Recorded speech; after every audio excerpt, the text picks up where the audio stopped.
directeur des acteurs de la filière bétail-viande de la région de Dakar, organisation COCACI. COCACI, c'est le collectif général des artisans et du secteur informel, une organisation interprofession qui regroupe plusieurs métiers, de différents corps de métiers. Aujourd'hui, nous avons convié la presse pour faire une déclaration qui est très importante par rapport dans le secteur de la boucherie. Nous saluons d'abord le Premier ministre, le président de la République, M. Bassirou Diomaye Diakhar Faye, et nous saluons aussi le Premier ministre et tout le gouvernement, le Premier ministre Ousmane Sonko. Nous avons entendu ces propos qu'il a tenus lors du conseil interministériel conseil interministériel de la fête de Tabaski concernant notre produit qui est la viande. Sur les hausses de prix de la viande, les rapports qu'il a eu au niveau de l'ANSD de 2014 à nos jours, qui est extrêmement grave. Il a raison. L'ANSD a fait un bon travail. Maintenant, nous, en tant qu'acteurs, nous venons pour les informer qu'il y a une réunion qui a été tenue le 30 novembre 2022 à l'hôtel Radisson pour la lutte contre la vie chère. Et que l'État sénégal nous avait conviés. On était le représentant des bouchers détaillants avec d'autres personnes qui appartiennent au Chevillard, que je ne peux pas citer leur nom parce que c'est une société privée. Bon, nous avons dit à monsieur, après les travaux, nous avons fait, on les a bien parlé, le problème de la hausse du prix de vente de la viande. Qu'est-ce qu'il a causé? Maintenant, on les a donné des pistes de solutions pour que la réduction du prix de vente de la viande est possible. En même temps, pour les conditions de travail d'hygiène, le respect des procédures alimentaires d'hygiène dans les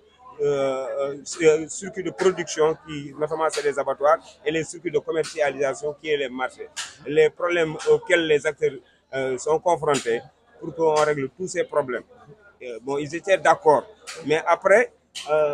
ils ont créé un autre lobby. On nous a appelé le 13 octobre au ministère de l'élevage, au temps de Alice Diop. Bon, ils ont cassé tout. Bon, jusqu'à présent, vous voyez que le prix de viande est en train de s'enflammer. Cause pour laquelle nous faisons une déclaration pour le président de la République et le Premier ministre Ousmane Sonko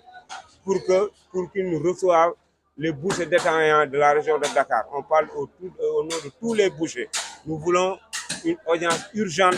dans une salle, soit à CICES ou à Arène nationale, où il veut, que les bouchers savent parfaitement le problème, comment on règle ça pour la réduction du prix de vente de la viande. Est-ce que vous avez des solutions à apporter pour la baisse de ces dents? Ah, mais bien sûr, nous l'avons. C'est pour cela qu'on a appelé toute la presse pour informer que le Premier ministre Ousmane Sonko et son gouvernement, on sait quelle stratégie qu'on doit mettre en place pour que le prix de vente de la viande soit baissé, pour que la sécurité des éleveurs, les animaux, notamment le vol du bétail, s'arrête, pour que les normes d'hygiène dans les circuits de commercialisation adaptent pour qu'on fournisse un service de qualité aux consommateurs. Et maintenant, quelles sont ces stratégies? Pour cette raison, nous avons convié la presse pour parler directement, monsieur le Premier ministre Ousmane Sonko. Nous voulons une audience urgente pour les bouchers parce qu'on ne nous a pas conviés sur la fête de Tabaski, conseil interministériel. Et que quand on dit fête de Tabaski et les moutons et qu'on ne convie pas les bouchers, moi je pense que c'est pas normal. On nous a marginalisés, on nous a délaissés. Nous devons avoir une réunion avec l'État comme d'autres acteurs, les transporteurs. Vous avez eu une réunion avec les transporteurs. Vous avez eu une réunion avec les vendeurs de bétail. Mais nous, les bouchers, qui abattent les moutons, qui dépecent les moutons, qui a de l'expérience, mais il faut nous convier parce qu'on doit mettre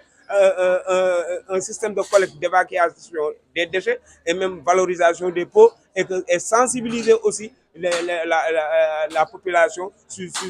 comment faire pour le problème de dépeçage. Les prix varient entre combien actuellement? Sur les moutons? Oui. Les prix se varient. Franchement, bon, j'ai entendu des gens qui disent les prix, mais franchement, chaque mouton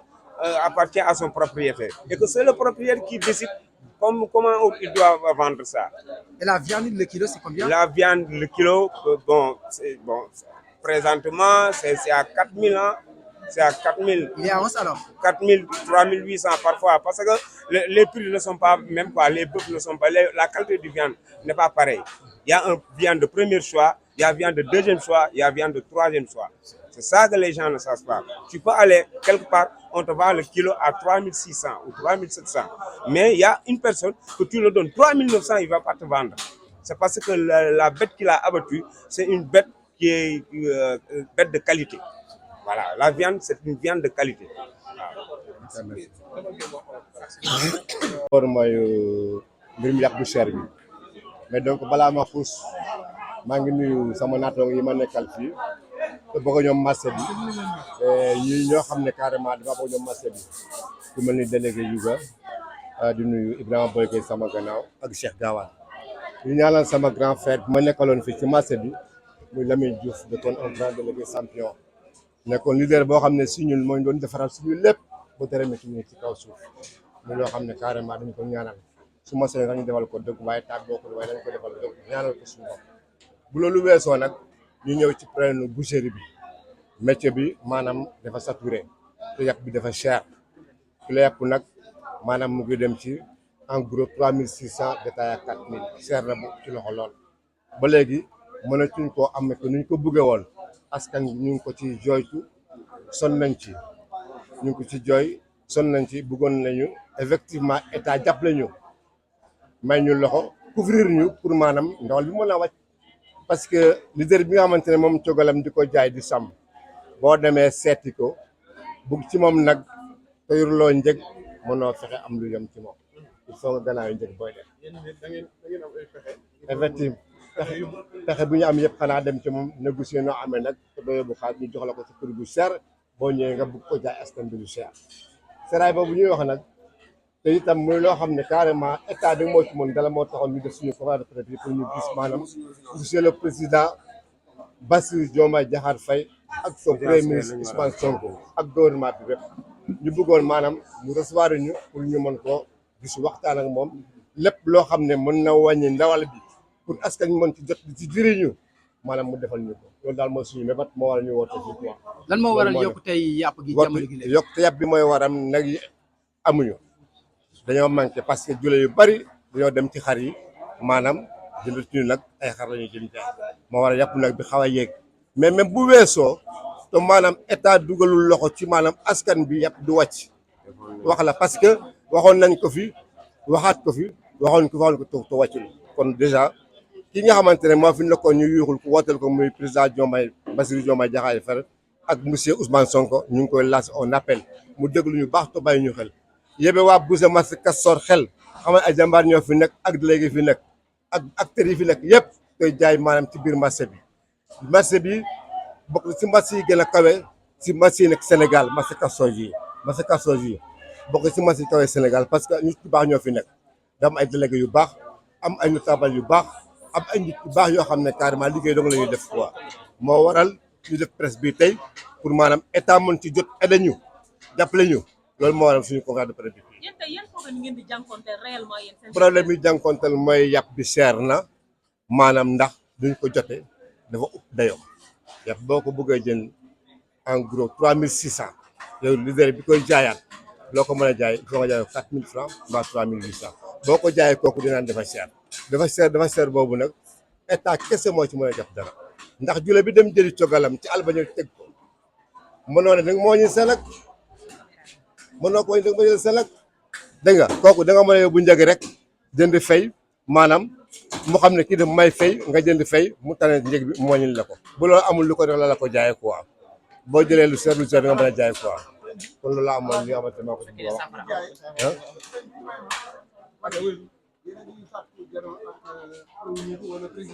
président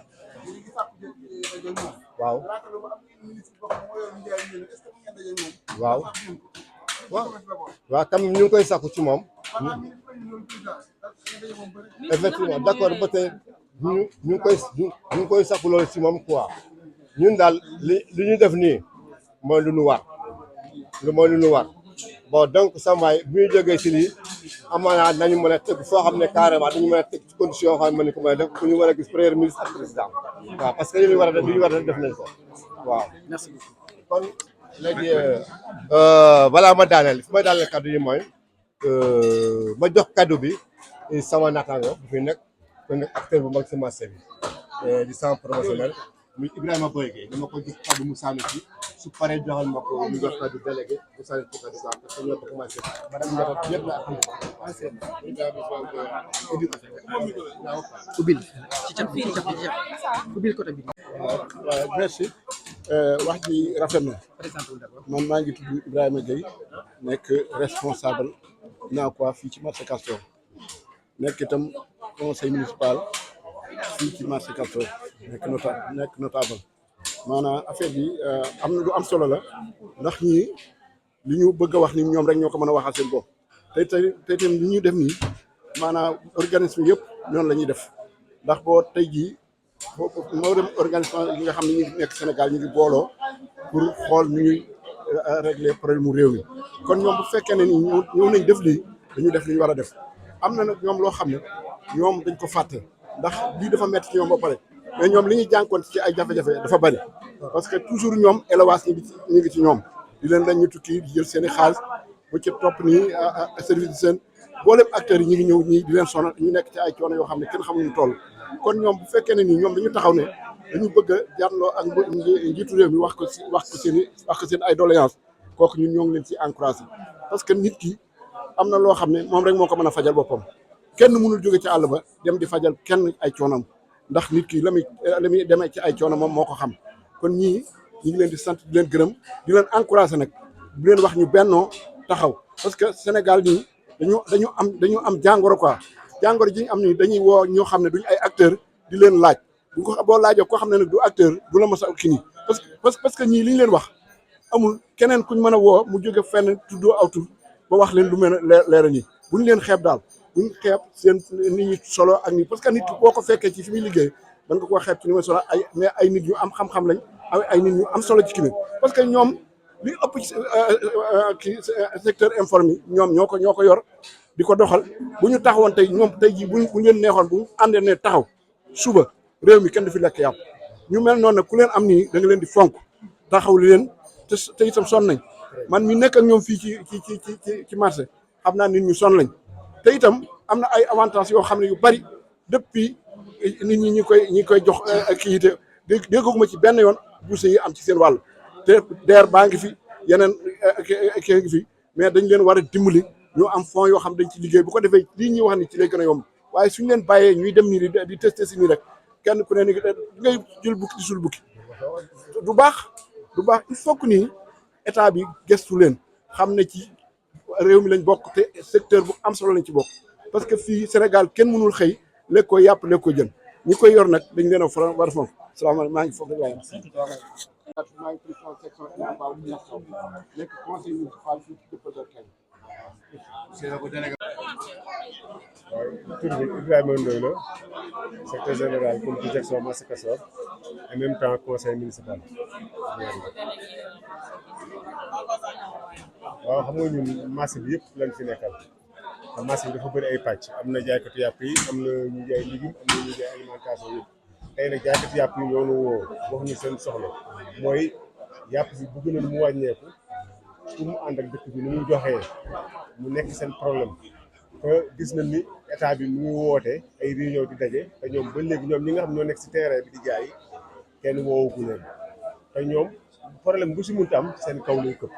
parce que ñoom ñooy jaay détaillé ñu bëggoon tamit état bi dalal leen